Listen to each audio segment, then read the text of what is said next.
Hi everybody, welcome back to the channel. SASimmer here, and I hope you're having a lovely week so far and are excited for today's speed build. Today we're building a base game starter home for a family of two. Well, it could be a family of three, but I'll explain now. This house is obviously 2 bedrooms. It only uses a budget of 20k. So when you start out in The Sims, you only get 20k, and you have to live somewhere. So you would live somewhere like this. I think it's a little bit less than 20k. It's about 19k.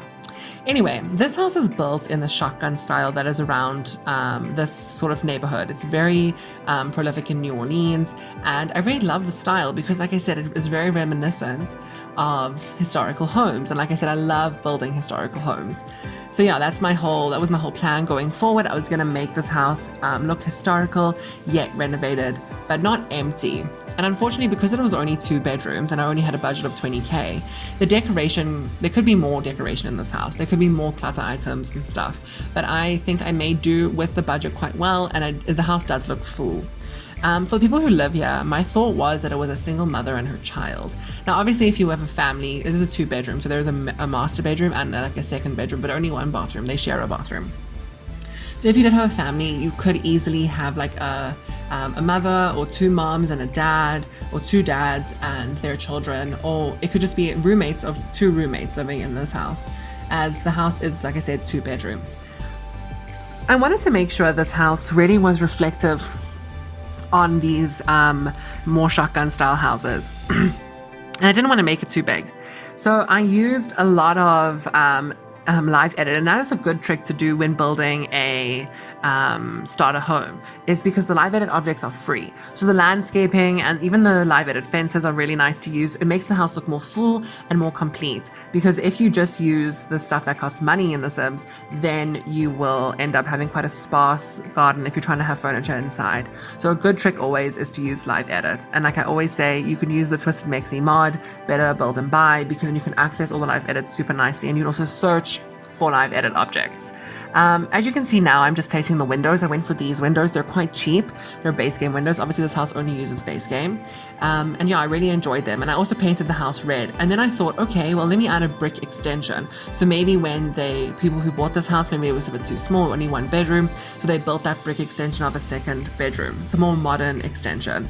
I thought it was quite a cool idea. It added something to the house because after all, it is just a rectangle, these houses in real life. I also used a bay window in the front, in the living area. I love that bay window. It really adds something special to the house, some like almost architectural detail to the house. As you can see now, I'm painting the walls. Now, normally I do the exterior first and then go into the interior, but I wanted to place all the items that were needed in order to have a functioning house in before I started landscaping. And I think that's a really good idea when building a starter home, because then you can really see how much money you have left after placing all the items in. I used the cheapest kitchen, and you can see I use it in purple. I really liked how it matched well with the house, with the exterior, and I really thought, not the exterior, with the lounge, the blue lounge. I really loved how the colors were sort of blended together, and I wanted to make sure I use a lot of bright colors. Like, it's a really happy home, and I really like that about it. So if you move your Sims in here, you'll see it's very colorful. It's a very happy home, and Sims 4 swatches tend to be on the colorful side anyway. So that wasn't too much of an issue. And I also love that tiling that we got with the base game update that I use in the kitchen and the bathroom.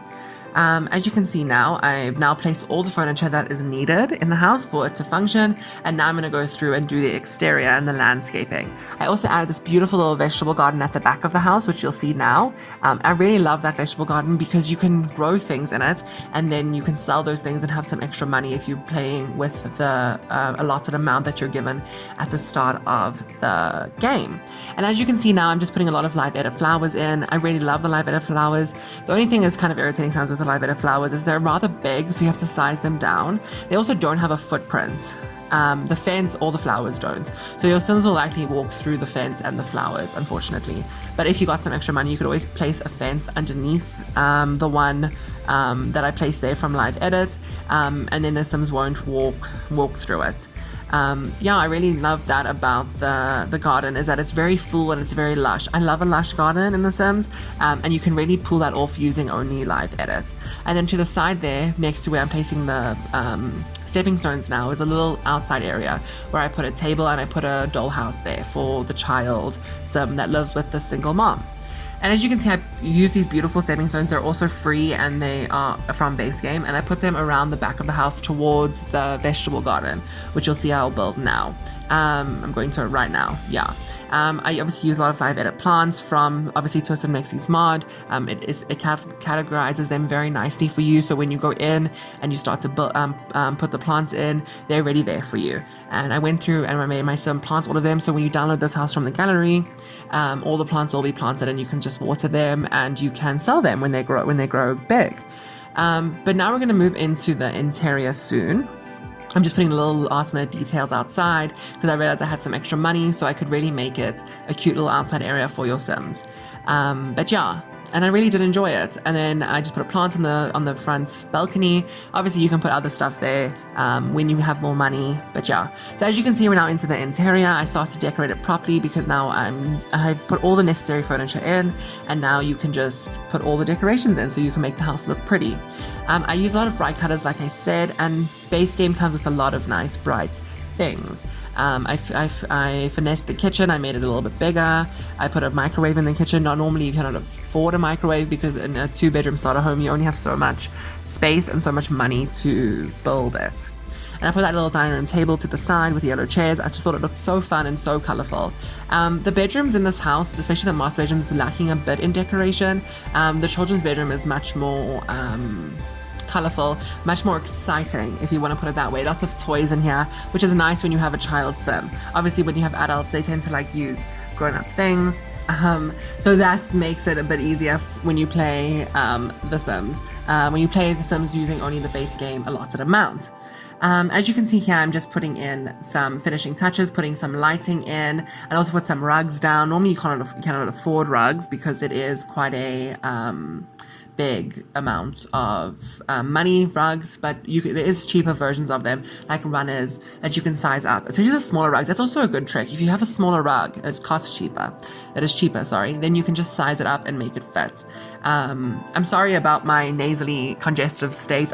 It's becoming winter here in South Africa, and Joburg is very dry, so I have terrible hay fever. But next time I will spray my nose and stuff before I record a voiceover. I do apologize for that. But yeah, we're just getting to the finishing touches of the build, where it's going to end soon and go into screenshots. I just want to say thank you so much for watching. I really appreciate it. I would really love if you guys liked the video and subscribe to the channel, and I hope you have a wonderful week ahead. I will see you on Friday for part 2 of Bly Manor. Bye guys.